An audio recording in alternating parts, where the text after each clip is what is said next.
Welcome back. Our next presenter is a Omaha woman, Renee Souci, who's been involved with a lot of different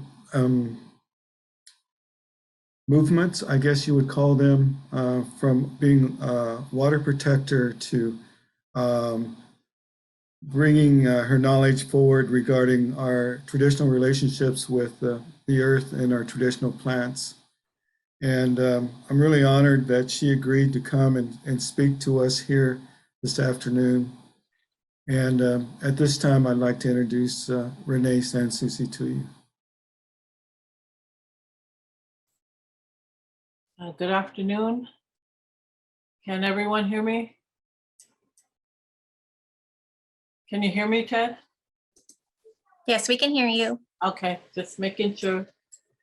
Well, good afternoon to everyone. Ewive Wongile, all my relations. Ebeblite Wiblatamik. Umaha Jaje Wiwitate Shonge Hube Wau. Wache Jaje Wiwitate Renee Souci. Umaha Waubli. And in the Umaha language, I said, let me introduce myself. My Omaha name is Sacred Horsewoman. My English name is Renee Souci, and I'm an Omaha woman. So first of all, let me say it's good to see everyone here. Thank you for coming. Vatite Udo, it's good you're here. Welcome. And also, you know, before I begin on my presentation, I'd like to thank everyone, I'd like to thank the sponsors, Ted Hibbler and the University of Nebraska for hosting this Tribal Water and Food Summit today and tomorrow. And I also say Wopila to Ted, for coming to see me and, making, appropriate offerings, in a traditional way, tobacco and so forth. And he did so in a good way with a good heart. And, to me that, that shows that he has great sincerity. And, I accepted, wholeheartedly to make this, presentation today. And again, by saying that, it's always important that we give our thanks. And to me, this is one way, to show that, my gratitude is to share that thanks. And I also wish to share, say thank you and share that with the women who had presented earlier, to our elder, Phyllis Stone, Wopila, and to Vai Wan, Wopila, and to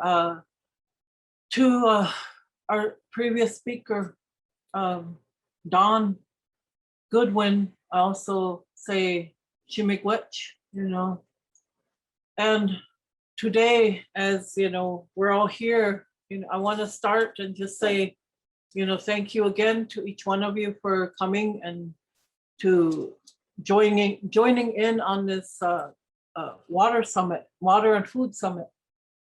So as I'm beginning here, I was going through a lot of different ideas of like, oh, what can I title this? And then I just thought, well, I'm just going to call it Water is Sacred, since part of, a lot of the work I do is with water.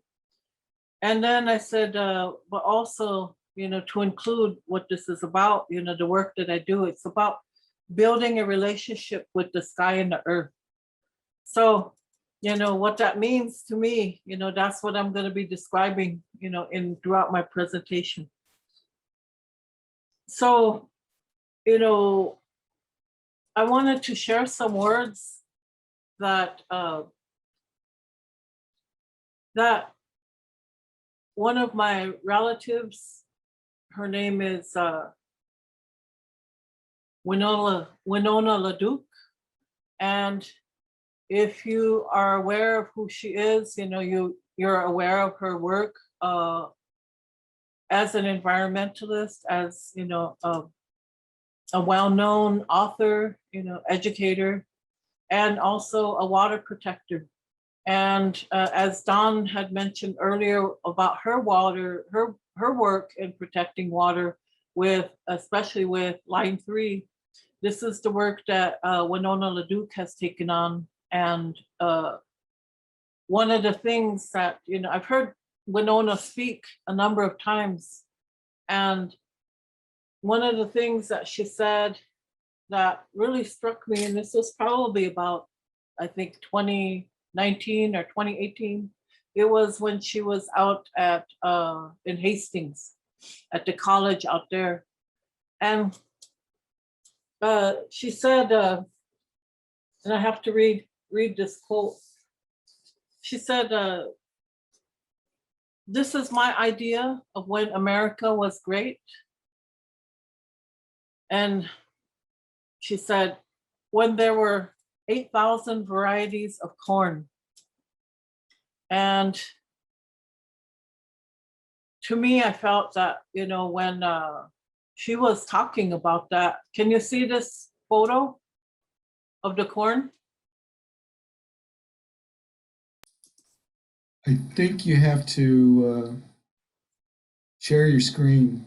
Okay, let's see, let me go back again.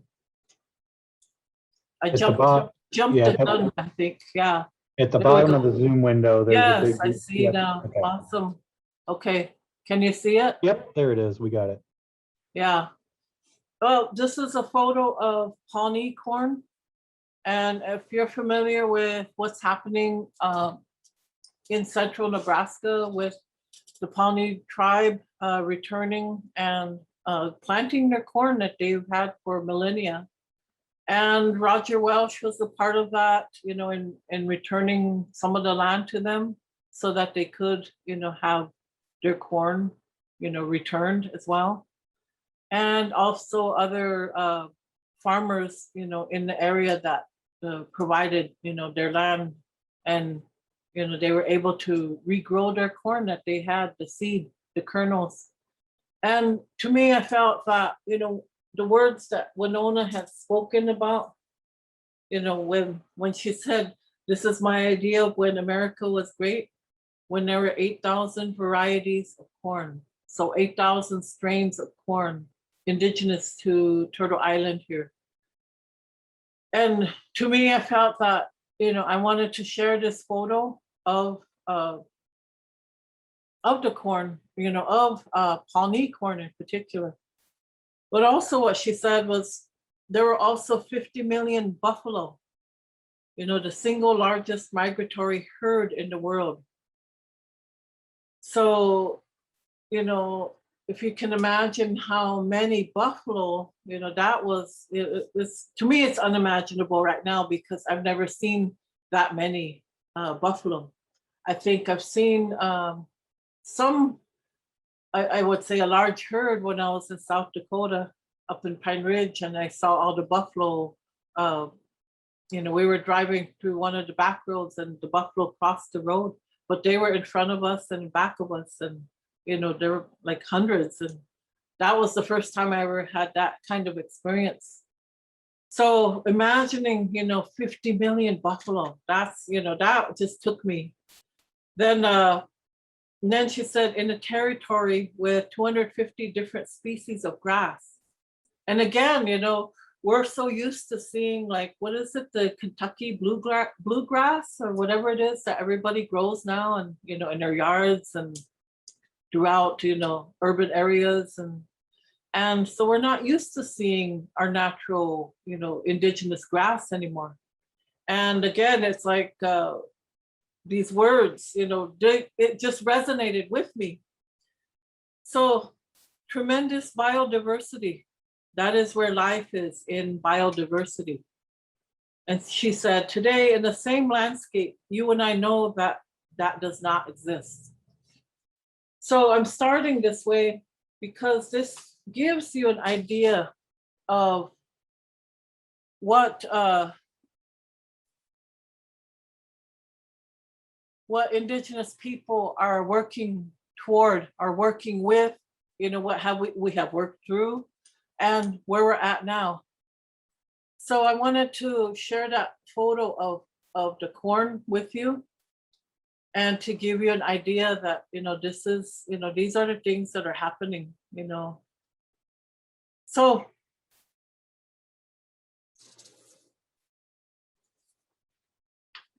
going from there, I wanted to share these photos and I hope I can do so. It's like I'm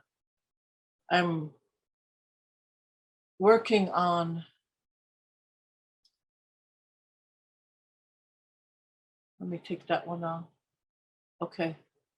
And so I'll be showing a series of photos as I'm speaking.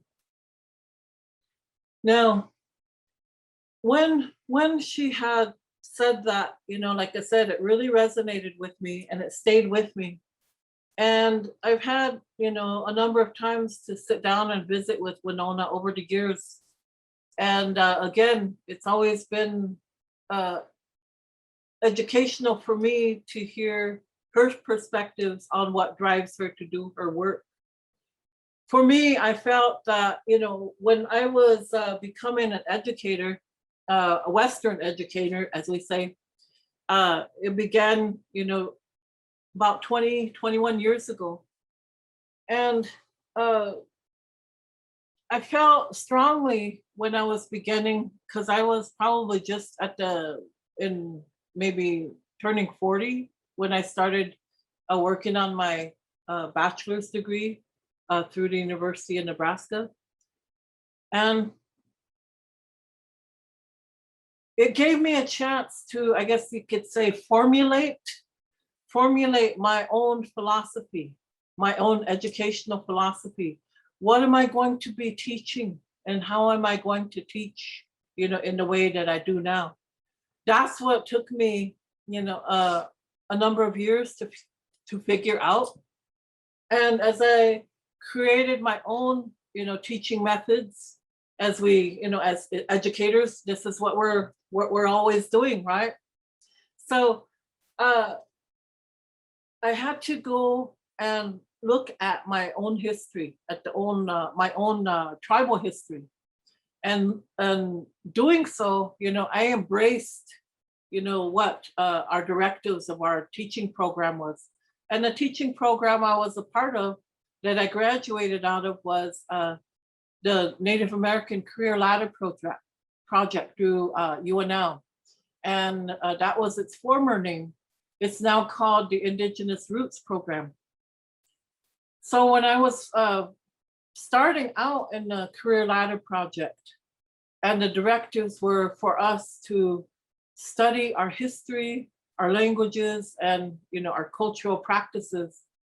And I fully embraced that. I wanted to become this kind of teacher where I could, work in the public school system and work with Native students and teach them, Well, things change, and as it happened for me, I didn't go the public school route. And I instead went right to work for the Nebraska Department of Education. And for those 2 years that I worked with them, they sent me all over the country to all these conferences, but also to visit all these Native schools. And in that time, I got to meet a number of Native educators that are well known throughout the country and spend time and talk with them, but also be in workshops and listen to them. And it began to, I began to see like, this is how we can, this is how we can teach. In particular, what, always stayed with me was Native science. So as I began to develop my own teaching methods and having fully embraced, how to go about doing so, I wanted to share this story with you as the beginning. This part of my presentation, I called it Rising from the Water. So in this part, what I'm sharing is, what I learned about the Omaha culture philosophy. And I began to write about it. But this one came right out of, one of our stories about, one of our Omaha creation stories. So, Pahongadi, a long time ago, In the Omaha sacred legend, it is said that in the beginning, the people were in the water. When they opened their eyes, they could see nothing. As they arose from the water, they beheld the day for the first time and began life on land as human beings. After numerous experiments with different kinds of clothing, weapons for hunting, and dwellings to live in, they found a combination suitable for them all. From the thunder beings, they received the gift of fire so that they could prepare their food and keep themselves warm. In their wanderings, the people eventually reached the forest where the birch trees grew and began dwelling by a great lake. They lived in birch bark houses and traveled around in birch bark canoes. Their life was good in this place because they lived in understanding with all that surrounded them. It is also said long ago that there was a fearsome water being, a great cat by the name of, and I named him Ishtajide. Well, that's, it leads into this whole story, which I wrote about this water being. But I'm not going to get into that story, but I wanted to read you the introduction to, what, as part of our creation story. And as I would talk to my mom, because my mom, when she was alive, was always my source of confirmation, right?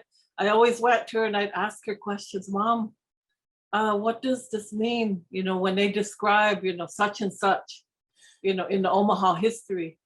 So then, she would describe it from what she learned from her grandmother. And then she would, go into her stories. That's how I began to learn. But what I would do is when I'd listen to my mom and to other tribal elders, not just Omaha, but other tribal elders, I would always just listen because what I was looking for, I knew. I knew there was answers I was seeking. But in order to gain those answers, it didn't make sense to ask direct questions. Because I learned that when I was asking direct questions, like in the Western method, in the Western way, you ask a direct question so you can get a direct answer, right? That doesn't work with our tribal elders. So if you ask a direct question, they're going to try to formulate the answer in a Western, response. And because if they are first language speakers, they are not, their minds are not set that way, in the way this current, I guess you'd say the contemporary society of thinking, the Western way of thinking, that's their minds are not established that way. So for me, it was like I needed to be able to come and ask them in the right way, but give them a way to respond so that they could then, go on, their memory, their journeys. And as they filled that part for me, historically, because based on their memories and so forth, in their responses, then I could, glean the confirmation that I was actually seeking. There it is, So this was how I would go about and when I would speak to my elders. And to me, this was an important part of it because if I got confirmation, because again, that confirmation is what helped me in developing my own way of thought and also, teaching methodology.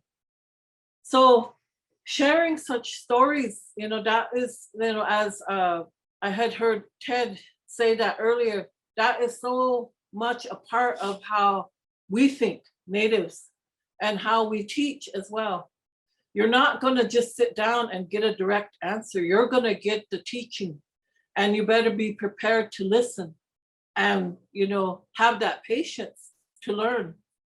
So for me, that was like the first,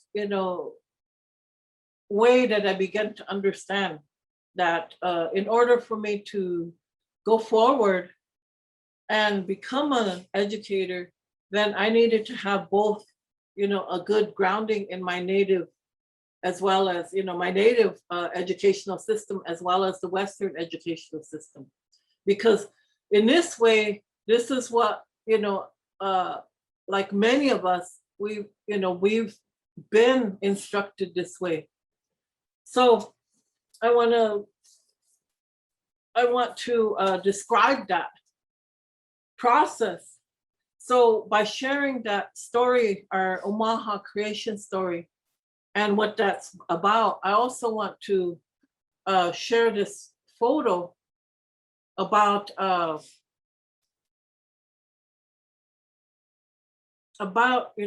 the concept of Turtle Island. And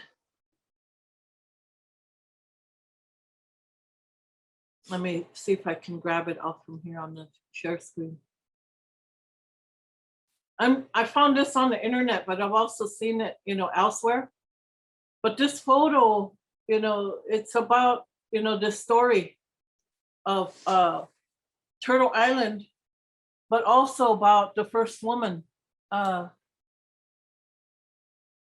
And in this story, then it's about, it comes from the Haudenosaunee people. I've also heard the Ojibwe version as well, the Anishinaabe version. But it's about, how Turtle Island was created after the Great Flood, and how the people came here and were, as one description is, how we were lowered here to Mother Earth. So the first being on Mother Earth has always been a female. And as such, that story goes to, it's a very long story, and I don't want to go and tell that story either, because, I'm trying to give you a presentation about everything here. But this will give you an idea that this is like, this is an ancient story as well. I mean, this, I know that a number of Native people are familiar with this story. But when we talk about Turtle Island, we're talking about the entire continent. Not only just North America, we're also talking about South America. This is the lands, our place of being. And this is where all the indigenous people live. So for me, it was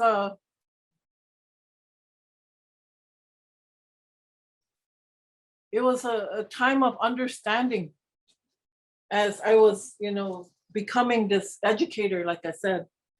And Turtle Island became central to my thought, because I felt that I'm going through also a decolonization process over the years. I was experiencing that. And as I was going through that, I wanted to use words in this English word, English language that we speak in this to Native people, this foreign language. And I wanted to use words that then encompassed Native thought. And Turtle Island was like the main word that, would always come across in English. So it's like, okay, that's what I'm going to utilize now. So how we came to be the way we are today, I think that, if you're familiar with tribal history, and, you're going to be talking about the real history, because again, as a young person growing up here in Lincoln, I was born and raised here and have spent probably well over half my life here. The other parts of my life have been, living on the reservation, the Omaha Indian Reservation, as well as other reservations and other states. But no matter where I went here in Turtle Island, I always encountered other Native people, and, always made friends with other Native people and got to know other tribes that way. So how we came to be the way we are today, I want to read this quote. And I'm going to be reading, sharing quotes here from time to time. But this quote is one that was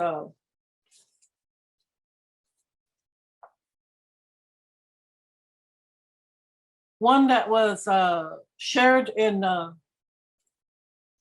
by Shongeska, and Shongeska was he was a chief formerly in the Omaha tribe years ago at the turn of the 20th century. So Shongeska was writing, or he, was talking about what we were going through at the time as the Omaha tribe. And these are his words. And I will share this also with you. But what he said was, now the face of all the land is changed and sad. The living creatures are gone. I see the land desolate and I suffer unspeakable sadness. Sometimes I wake in the night and feel as though I should suffocate from the pressure of this awful feeling of loneliness. So to me, when I read these words for the first time, I thought, oh, this is coming from one of the ancestors. And it touched me again. It resonated so strongly, so powerfully.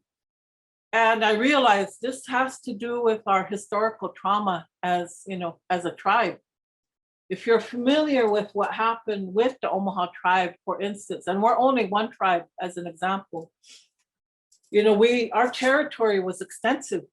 We had a lot of land, we were self-sustaining people on this huge territory that, encompassed, millions of acres now, we would say, that went from part of South Dakota into Minnesota, into Iowa, to Missouri, and then into eastern Nebraska. And so this was the land that we had to sustain ourselves in a healthy and wealthy manner. So we were a strong and powerful tribe before colonization. So when you think about those times, like I, was always reflecting on, I thought, wonder, what was it like? What was that true freedom like, the beauty of that land? What was there? That's what I always wanted to know. And growing up in the urban area, we're so used to seeing like yards and everything. Everything's always fenced off, or there's always something that says no trespassing, right? And for me, growing up that way, I always desired to see what was the land like before colonization, when there were no fences, when there was, nothing to stop us from going where we would go. And when you think about that land, this is what I was reflecting on as I, was going through my educational process. Well, because there were no fences and no like ownership in the sense of, again, in the Western society, no ownership of the land. These are territories. All the tribes that lived in their territories understood we had these agreements with one another. This is where we hunt and, where we have our gardens and our sacred sites. This is where we're at. And, we understand that and we respect that. So our engagement with one another and with other lands, people's tribes' lands, was based on respect. And again, like I said, understanding, an agreement. And I always think back to, that must have been one of the ways when we were engaging with other people, we also engaged in trade. So in trading, then this is how we gained a lot of food. We would get seeds from one another, different kinds of ways to prepare food, and all of these things that we shared. We were not stagnant people. We were very fluid, and we engaged in this process so that we were then able to thrive at that time. So for me, it wasn't just that I was romanticizing. I was out there trying to understand. So this is how I would go about it. When I would travel, then I would talk to the other tribes and I would listen again to what their stories were about. This is what we used to do. This is how we grew our food. This is how we hunted. This is what we utilized everything for. This is how we built our homes, on and on. These were our sacred sites. So for me, it was like, that's what I wanted to understand.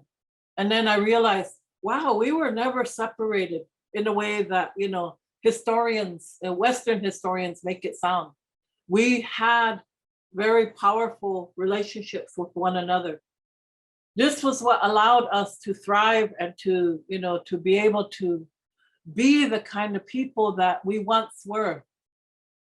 So then what happened to us, after colonization, and Ted and I were having this conversation a few weeks back about, fry bread. So we said, well, before fry bread, this is how we were, healthy, wealthy, powerful people. And then after fry bread, after colonization, when we were placed on the reservations in containment, and I'm using political terms of containment because that's, how they describe it, in political science. When you contain a people, like on a reservation or a concentration camp, it's to keep them, enclosed so that you can keep them under control. That's exactly what was happening to us. So that was one of the worst things they could have, that the United States government could have done to us, because what it did to us was cut us off from the land. We were cut off from our sustainable practices, our healthy practices in working with the land. Because one, we as women, we were the gardeners. We were the ones who harvested everything, the food and the medicines. We took care of everything, as they say, the resources. We were in charge of maintaining that for our tribes and for keeping our people alive. So this, as our role, as you would say now in contemporary society, this was, we were playing the role of being business managers. That's the way I interpret it now. So now we came to this time where we're like, we're being contained. And of course, we were given rations. It changed our diets because now we were given white flour, potatoes, or, this kind of food that we didn't normally subsist on. Because we lived in a very healthy way, eating the kinds of foods that we had, like with the corn, with, the three sisters, everything that we had, this is what we were surviving on. We were living on, we were thriving on. So that changed our way. And I always say, the fry bread, the fry bread part, when I talk about that, I go to, I'm going to show you an image of fry bread here. And again, I will tell you about fry bread. So this is how it looks. My son and I made this fry bread just on Sunday. So we took a picture of it. But this is an image of, what we do create now and what is considered a cultural, part of Native people. And we do make a lot of fry bread at times. And even as we realize that it's not nutritious for us, it's not the healthiest food for us to eat. This is something that came after colonization. So that's my reference to after fry bread. Our diets changed. We no longer were healthy, in the sense that we were before. So having, said that now about fry bread, and, we did enjoy our fry bread on Sunday, for real. It was good. And we shared it, I shared it with my brother's family and a couple friends, and that was about it. I mean, these were for Indian tacos. So Indian tacos is one of the examples of utilizing this way of food now that has become a contemporary way of being. And even as we said, you know, as we know it's not the healthiest way to be. Now, again, you know, when I'm talking about what happened, how we came to be the way we are, I always talk about our timelines. And I've looked at different timelines for Native tribes and so forth. But I always look at, you know, when the Omaha tribe, when things shifted for us, it was right around 1800s, because we were going through a pandemic. We went through an epidemic, smallpox, that decimated us. It like nearly destroyed us. So we went from thousands of people to literally, some say to 1,100, some say to 700, and again to 300. And losing that many, you know, that amount of people in a short amount of time really impacted us as a people. So our traditional practices that we once had that made us, you know, strong and powerful were no longer in place. We had remnants, you know, left. We were doing the best we could to hang on to what we had. And, you know, once we were in this weakened state, well, then again, the United States government could come in and you know, push us around. And that's what they did, you know, by, like I said, separating us from the land was one of the main things. And through the Dawes Allotment Act, they, you know, then further to add insult to injury, as they say, our land was then allotted to the heads of households. So now our reservation land that we were contained on was then divided into these allotments. And again, the practices that we were told to take on were Western agricultural practices. And this was not our way. Again, we were like, we had our own methods already. So now we were told like, okay, now you have to plant seeds and plant, you know, your gardens this way. And in fact, the men have to do it now. And the men were like, back then, we're like, that's not what we do, you know. And us women were like, wait a minute, you know, that's our job. But now here the men are supposed to be doing it. So we were given the plows and the seed, and, you know, suddenly we had to change the way we had done things. Again, this, you know, impact upon us was felt, you know, like, oh, this, like that quote I shared with you from Shungiska, you know, that feeling of loss was, you know, that's what stayed with us until now. I mean, we're still impacted by that.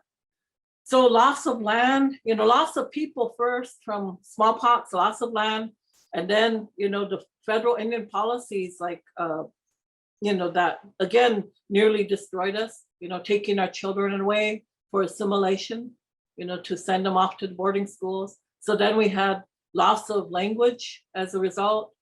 And further, when they outlawed our ways of being, of again, of believing, of practicing our spirituality, outlawed our spiritual practices, ceremonies, and so forth. So all of these combined, you know, impacted the way we thought and how we saw ourselves, how we felt. So we were just in this, you know, like this depression for the longest time. So I'm talking about this to give you an idea, you know, how we came to be this way, and then how we began to fight back, I guess, because now that we were contained and we were no longer a free people and we were expected to assimilate, of course, you know, the process, you know, that took so much out of us, we then had to find another way. And that way was like, okay, all right, you know, this has happened to us, but what do we do? Hello. Sure. I don't know what happened. It kicked me off or something. I was really going. I was like, I guess we needed a break. Hey, Renee, while you're gone, I just opened it up for questions, and Oh, Francisco had a question about what you were speaking on as far as colonization and Yes. its effect on us as indigenous people. Yes, yes. And can you kind of update that as far as what kind of impact it's had on us? Wow, the impacts have been felt for generations. We call it intergenerational trauma. So again, like I said, because of all the things I listed that we had, the losses that we had sustained, so it's impacted our health. Native people don't, we don't live long. We're like our lives, I think it's like 55 for Native men, or I think less actually, maybe about 45, but maybe 55 for women. But in that also, what that means is that we're suffering from heart disease, we're suffering from diabetes, also our mental health and well-being because of, the kinds of impacts. Again, violence is number one. Our people die from violence at high rates. Our children experience high rates of violence. I was reading one thing that said girls, between the ages of 1 and 4 die from murder. So a lot of our people are harmed, through violence and murder. So we have what we call the missing and murdered Indigenous women and girls, but also persons, as we say. That's one of the impacts that we're still dealing with today, because this is one of the main things that happens to Native women, where we die, from violence. So the impacts again are about, the historical aspects of it. One thing that I do lecture on is about how in history, how Native women especially were portrayed, where we were portrayed as being drudges, as being prostitutes, as being, drunken, drunkards. And then, the men the same way, being alcoholic, being violent and so forth. And again, it's like when we talk about these things, we have to examine why, because, there's these assumptions that, oh, they're just, all they do is drink. And then it's like, but why why are people drinking? It's a coping mechanism to deal with the impacts of colonization. So in other words, oppression and racism or white supremacy. So when we're dealing with these kinds of issues, then it impacts our health in so many ways. So, our people also have the highest, in proportion to all the other people here in this country, I would say, in what they call the United States of America now. But in this country, we have the highest rates of suicide. So everything that you can think of, if you look at, I guess, the ratios, from Native to non-Native people, we're at the top all the time. So this is a result of colonization, because our diets have been affected. We live in poverty most times. And, because again, we're impacted so many different ways. It's like we can't be who we once were. We can't be the way we know how to live. And when I'm talking about how to live, I'm talking about our spiritual practices. So that, to me, is like, I had to understand what happened to us. And that's what, after I became an educator, then I immersed myself in historical trauma and decolonization. And I began to go to all these workshops and trainings and working with Native people about what that meant. And then I started going through decolonization and started to study, like, okay, this book is like called For Indigenous Minds Only. It's by, it's edited by Wazia Tawi and Michael Yellowbird. And it's a decolonization handbook on how we think. So when I read it, I'm like, okay, this is helpful to me in how I can continue this process of decolonization, to understand what happened to us, but also to begin to heal. So does that help you to understand what I'm talking about? Francisco, right? Yes, Renee, it helps a lot. Okay. Another element, if you don't mind, is you mentioned a few moments ago before you left that the community individuals felt fell into a depression Yes. that could be explicit or implicit, Yeah. and is that depression occurring across generations, Yes. occur in this particular generation, Yes. or occurs at a particular age of the individual? All throughout. I would say, when people ask me questions like that, and when they ask me like, Renee, when did you become an activist? That as an example, I always say I was born into it. And this is how it is. It's like, we're born into this whole, because we're indigenous, we're, the way we look, the way, obviously like the way we are, or where we've been born, so on and so forth. And me, I was born Omaha. And even as I was born here in Lincoln, there was a microcosm of us. There were many families here in Lincoln. And so I was raised Omaha in Lincoln. I heard the language. My parents, my grandparents, and so forth were speaking the language all the time. But because I was sent to public school, I was not being taught the language because the focus was always on English. So I was hearing it, but not speaking it. Practicing our culture, through the social dances, but not knowing our spirituality. Practicing, this is what, this is how, so rules and regulations that were established by the mainstream society or the dominant culture, and then understanding what our rules were, our cultural, rules, and, how I was supposed to conduct myself as an Omaha. Those were the contrasts that I was constantly living with. And, to say that it, wasn't, to say that it was easy or anything, it wasn't easy. It was difficult. And at times I could not understand. There were things I did not understand about public school or about the dominant culture that made absolutely no sense to me. However, because I was out, expected to do all these things, I kind of it was like I went along with some of the things without even understanding what was that I was even learning. I didn't like American history, like I said, because it was one thing that I really learned right away was American history is white history. Now, when I became an educator, then I was focused on Native history. And in a way, like I said, of listening to Native historians and saying, okay, now I'm hearing the true history.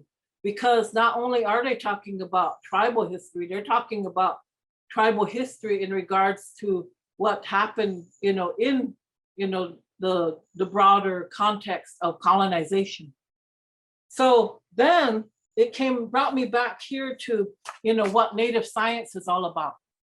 Because I always felt strongly about things, but when you're a kid in public school, say here, like in Lincoln Public Schools, and you don't have anything to ground you like a Native history or science or culture, on and on. And all you're hearing is the American side of it, which again is white history and white culture, right? Then you feel this, I always call it that cognitive dissonance. Something's not being, something isn't right here.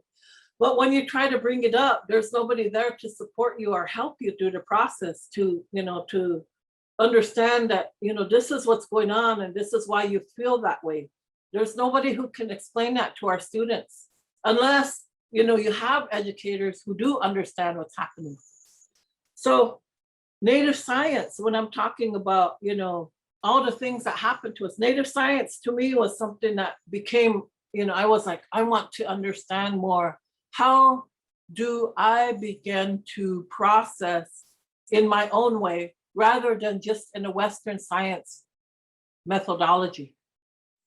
So I began that process for myself. And then I went to look at Gregory Cajete and looking at his work. That was one of the first ones I went to. And then, as I was doing that, then I was like, oh, okay.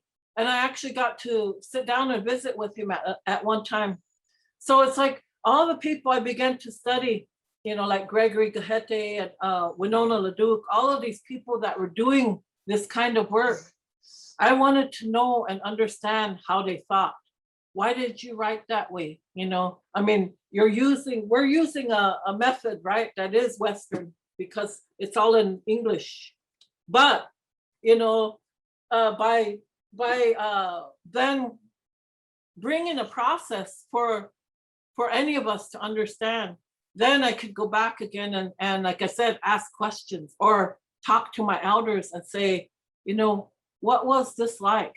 And sometimes that's all I had to say was, what was this like? Then they could describe. So as I'm working through my own process, I realized again, like, for me, it's always about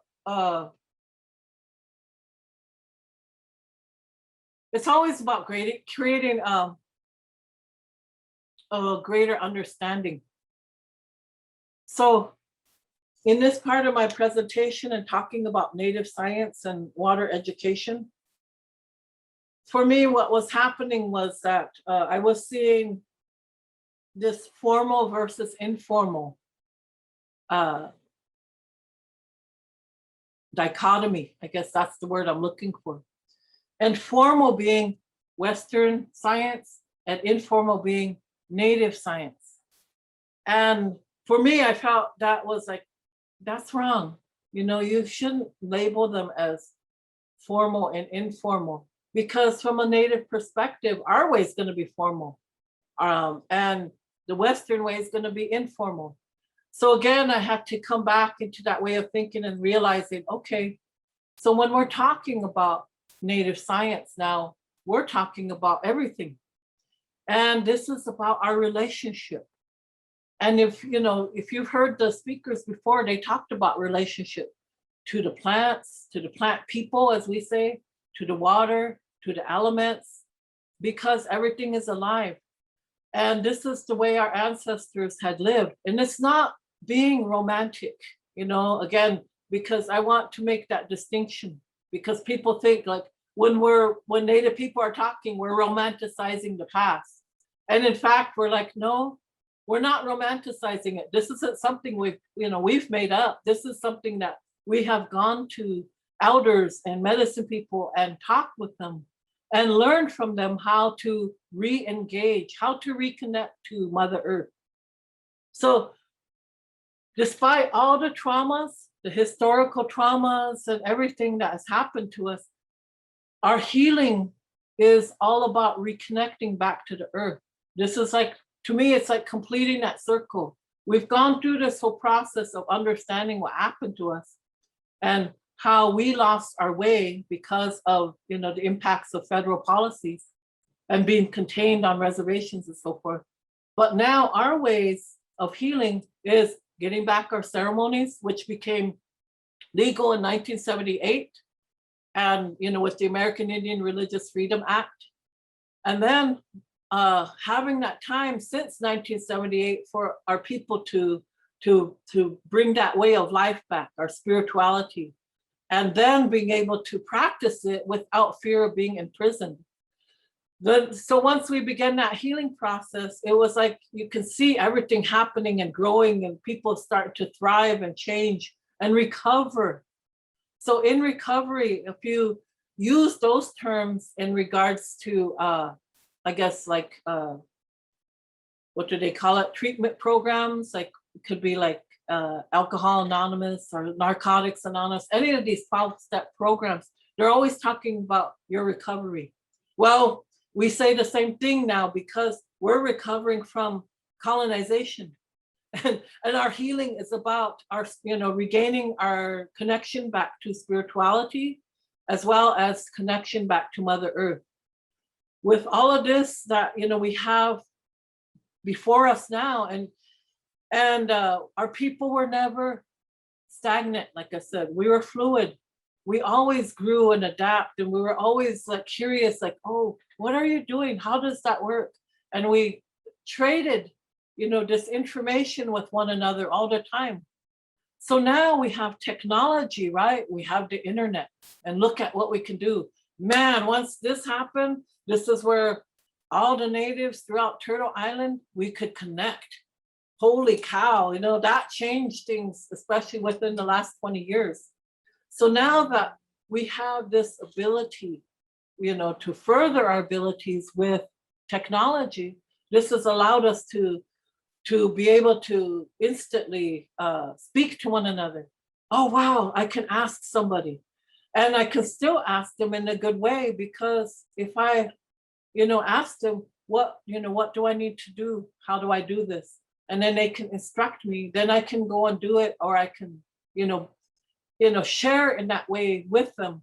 We can decide how we're going to engage with one another. Do we need to exchange tobacco? How do I get that tobacco to you, for example? Exchanging of tobacco is our way of, it's a traditional way of gaining knowledge. So with Native science, this is what I wanted to ground myself in, but I also wanted to ground myself in water education. And that began with, you know, looking at such programs like Project Wet. And, you know, I know if a number of you are familiar with that as an educational process, it was quite effective for me. I felt like, okay.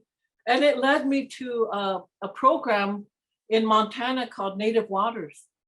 And Native Waters was about it was a tribal science education program focused on water. And it was connecting the 28 tribes that lived along the Missouri River Basin. So they brought us together. I was representing the Omaha tribe at that time. And, you know, I was then going to Montana and traveling up to the Blackfeet Reservation to learn. And as I was doing that, I spent like 5 years doing that, going back and forth between here and to the Blackfeet Reservation.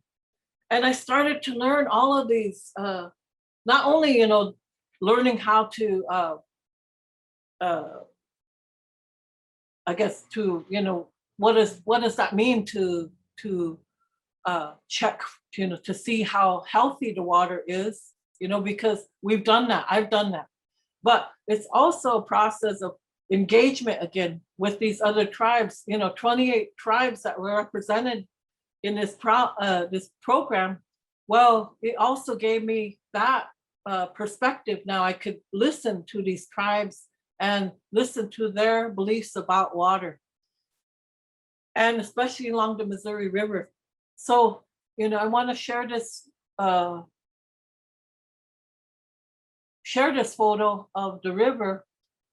And again, you know, this is, for me, this is what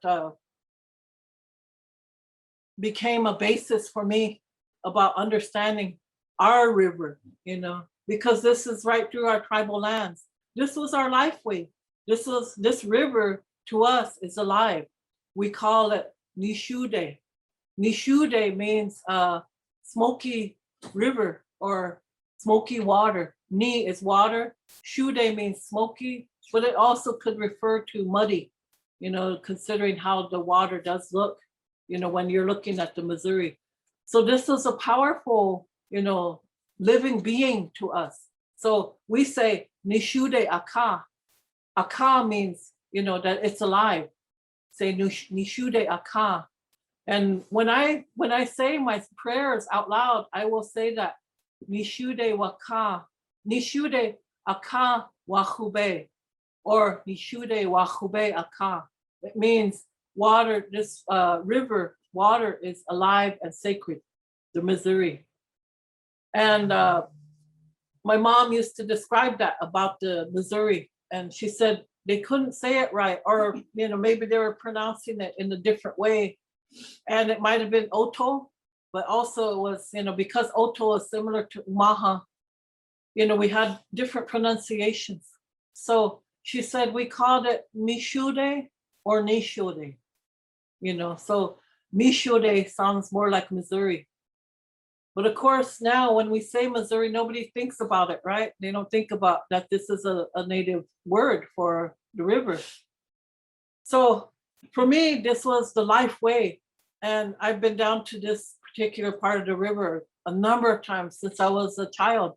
My dad and my mom would take us back to the reservation, from here to Lincoln, from Lincoln to the reservation over the years, ever since I could remember. And my dad would take us all over the reservations. He would show us all the springs. And so we would be out walking in the woods and he'd show us the springs and he would take us to all the waterways. We'd go on to the Iowa side, where other part of our reservation was. And I remember, running through the dunes, you could see that on this, the other side of the river here. That's still Omaha land.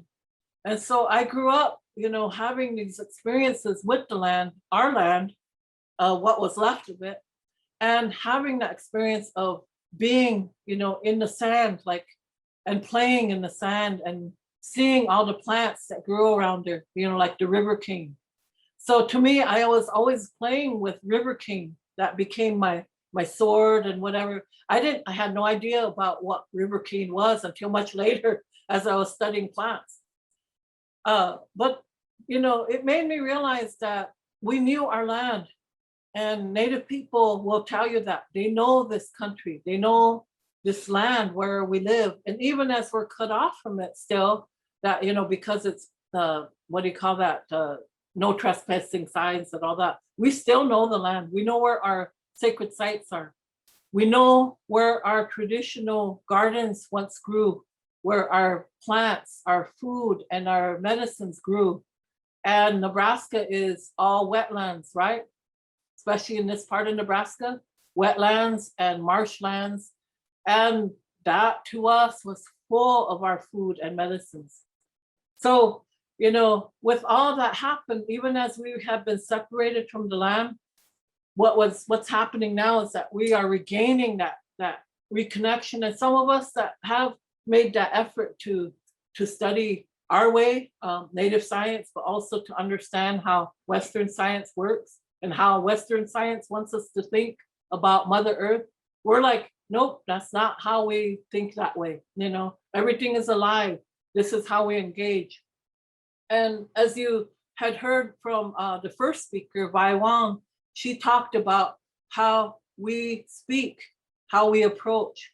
And this is what I was also taught by medicine people and elders and, other practitioners that are out there, that took me out and showed me how to connect back to Mother Earth. And they showed me very carefully. So this is the practice that I have now when I'm going out to harvest our medicines or to pick food. I approach everything in a respectful manner because these are beings, these are, they're living beings, they are alive, they have a spirit. Therefore, me being who I am, I have to humble myself because as we saw it as Native people, we weren't the top of the food chain, as they say. We were the lowest beings on Mother Earth because we're helpless. We cannot live without the plants and the animals. They are at a much higher level than we are. They don't need us. Think about that. They do not need us to live. We need them. So therefore we're, vulnerable and pitiful. So we better humble ourselves to these beings, humble ourselves to the water that keeps us alive, to the air that we can breathe. So in this way, we're like, this is how, I had to reorient my brain to understanding our way of how we once lived. And to do that now, like I said, we still have these people who have these teachings and we can go out to the land, no matter where we're at, and make that connection back to Mother Earth. That's our healing. So I went from native waters and I went to, yes. Renee? Oh, yes. Sorry. That's all right. That's all right. Um, we just we got about 20 minutes left of the day, and Okay. we have James Ironshell coming on to do a closing here. Okay. But gee, you know, I really hated to interrupt you, Renee. Oh, I know. What you- That little break we had kind of threw me off. But, you yeah, know, no, yeah. no. Everything you were talking about was just so relevant to what we as Indigenous people are experiencing Yes. in today's world, huh? Yes. And we do have our own science, huh? Yes. We've always had our own science, and it's now coming back to us, and we are going back to our traditional ways, and Yes. you know, and getting back to our spirituality. And one way to do it is to get back to our grandmother Earth, huh? Yes. And so that's kind of what we're talking about today, Yeah. is those relationships that we have with the water, the earth, and those traditional guys, those traditional plants, huh? Those relatives that we have, and how to approach them. And you know, like I said, you know, we could go on, and this is the way that we talk. This is a traditional way of teaching with Indigenous people. Is you allow them to tell stories, and in those stories, you're going to get those pieces of knowledge that they're imparting on you. And so you heard that from